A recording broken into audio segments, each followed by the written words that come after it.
the most rewarding part of the work I do at Brownco Guitars is guitar setups.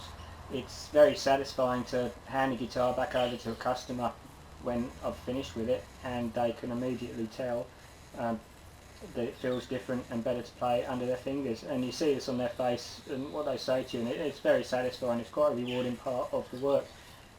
It's very tedious and time consuming work. I have to actually level all the frets to start with, and then once you've leveled them, you've got to file every single one to get it back into its nice crown shape again, then polish every single one, and sort of set string heights and pickups and put everything in the right place so it's all in the right place in relation to each other, so it all makes the right noises and does all the right stuff.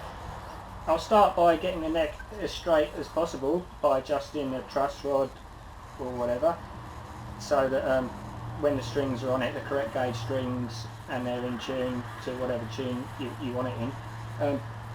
Once that's straight, I can actually put it in a jig I've got, which will hold it in this position, and that will enable me to take strings off, and it will remain that position without being under string tension.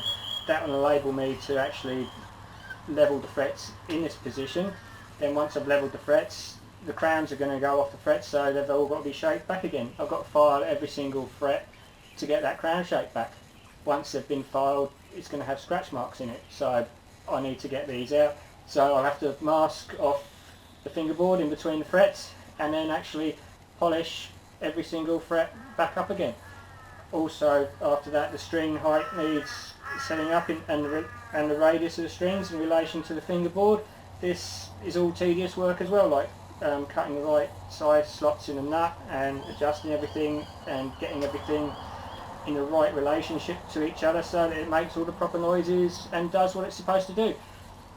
It's actually quite satisfying as I'm doing the tedious work, because everything you do you can see an improvement, and you're actually making the guitar better. Whether it's electric guitar or acoustic guitar, the basic principles of the setup are all the same. It's a little bit different with an acoustic because you haven't got the adjustment on the saddle, but we can sort that out by actually either making a new saddle or modifying the old one. It's not really a problem, and the nuts are pretty much the same sort of thing. Acoustic can be a little bit more involved, but you know, basically the principles are the same, and we can get them playing real good.